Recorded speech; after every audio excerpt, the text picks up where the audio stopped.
everyone, welcome back to my channel. So let's start the day by washing my clothes.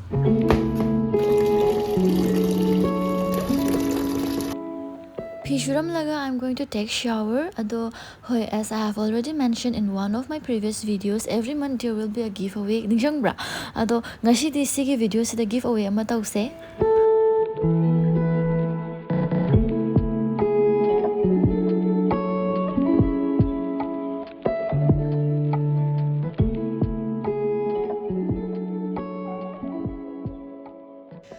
YouTube ki family na koi singda dum appreciation utpoi na giveaway se tawbane share tawmina ba kashu kaida bra khanbagi hoi ado ai fishu se yamdi yame fishu ba se amorom da therapy ne ado mina taba kan di phagi man ba su dum oini ko ai da aseng ba thengna bani na ko kitang logical oi ba wat bra na kai na ai je khalle ba phi je mapun si gi sudri ka na ga haira ga kappa pe ba mi thengna re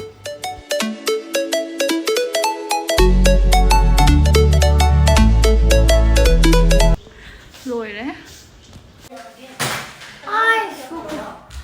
I hojik reels ama namu ne ba ai ga koi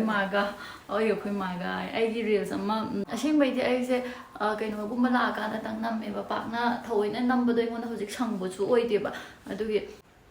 yum ngawe ai na ga sana si da ba gi to hore won't you take me home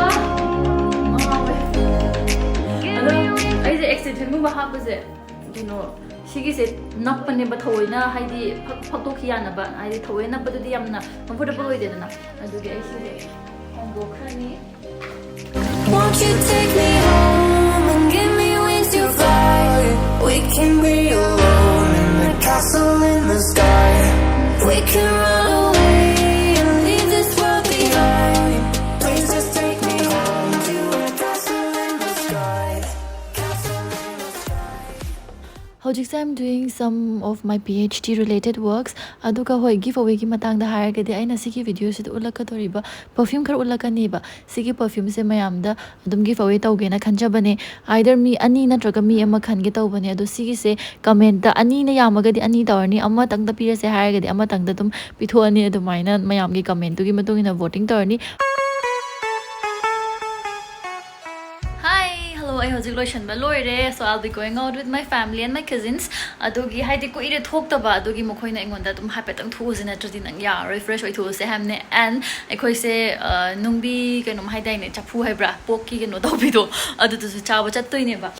so ready to was loy mag loira bani na one thing left is perfume neud haiba brand sidagi luxury perfumes se use to doine adu shigi perfume se ke do doino hire kan they are all crafted for women adoga mamone 6 pieces la eba ko adu su manam num ship ngakta aduna mayam sidagi agi khwai dagi apamba ngasi gi numi ki oina di I'll be choosing best majestic one because magi smell sa ingon yam na ke hagini yamna khayak na basuna ta kara classic type room da hena changbodo adu oeba ko so I'm going to use this one.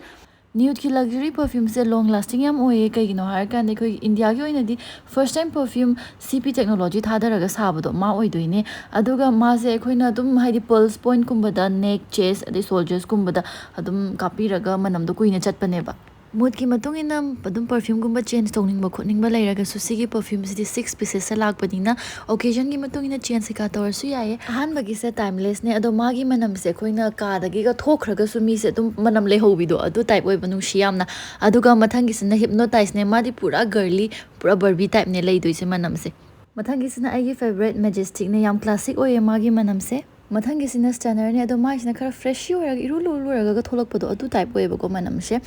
next is luxury magi manam si adum whole day fresh no ta leibagum na dumain oye mathang gi sina magnetic ne ado magi manam se kitang kantak hatak chat leba ko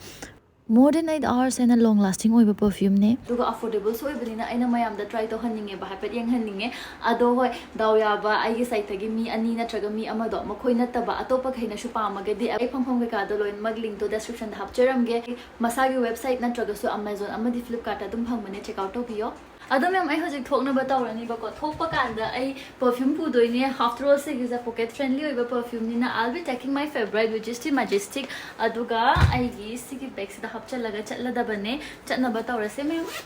bye bye you say you're so lonely adding out the door I give my love but I know what you want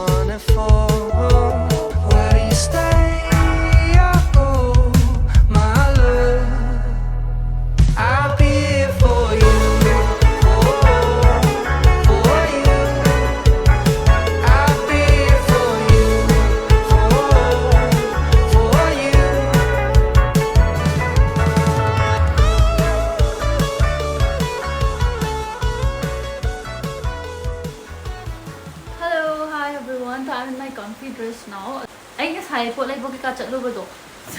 Vishal su chang more adagi mini show su chat le aduga ushuk hybra adu su chat lo ibu ba ado Vishal lagi ni le ko sina ai pot yam nei di khan ma di am khal le ba ado Vishal lagi le ko sina si darkar oi ba siga lai re hai di darkar oi dana si sina ai moza gu ma se mang ba chat oi bu adu gi si de ya la ga khachada tham ni to ba adu ga si gi sina phi ka pho gi khot pa oi re adu ga ai gi ke no sai mini show de le ko ni si gi se makeup remover ni bu ko I already use to khaban ni si gi se hai di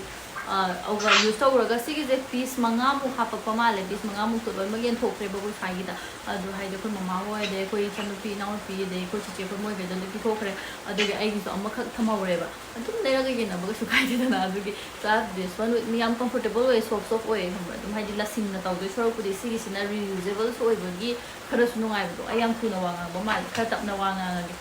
breng nga ga tha oi da adu ga si gi sina ai gi favorite buy oi do ni nga si gi si se ai Perfume se ai ke no taw de ba ke hai ga trading do trading hai na do taw de adu na ai si gum ba se dum taw ne do si gi taw kan da adu su now bi dai khara wai mai taw ba ko ai go na thoi na lai ba do ko ire lai gi da ba adu gi nga si yo la me tang ge ba ko de pa sa de pa mu du pa chani pi ba si se hai di atai ge nga ba kan da khatang pricey oi ba do adu oi ga su ai si se adum lau aba atopa da dukan chang da tal la ba du si ge ai hapet ke no taw thok si de khok to ke ai gi Perfume do mukham do cha dra bane ba sai la ma adu si khok to ani tu ka ai yam na nungai na nga si di smai na le ni ti phajai ha ba si su yam sof oi ba ge lo ko ne ba du ga chaw su chaw yam price take out to 300 la 400 lo oi bane ba si gi se Vishal dai ne adu gi ai si gi se ama lai re adu ne ado hai ai na si gi video se sai do lo shal lage adu ga give away gi do kamai to si ge khan ba kan da perfume ma cha ni na ne homra mi ani da 3 piece ra mi amada pula piece ra hai ba do adu mayam da pulap hai biro adu haira ga keno board hand ba do adu main toroga kona main toroga khan ba khot ba do tower se comments from like few of my previous videos adu lokhat la ga oina ken to ge hai di randomly choose to ba do adu main tum tower ge hai di ai do randomly where su che da to go khot ba du di ai ngam mo ba ko adu na ai gi video da yaw ba comments sing du da gi I'll just randomly pick one random probability something to say bako nan probability to say bako stratified to say yar paro I do why ang aga do bako sometimes I speak a lot sometimes I tumi lay it depends on my mood ado masi day wa hojik day wa taping ang timing or ka do reto ay video sa side la siya lagi video yung bibeda magda thank you very much I love you stay safe bye bye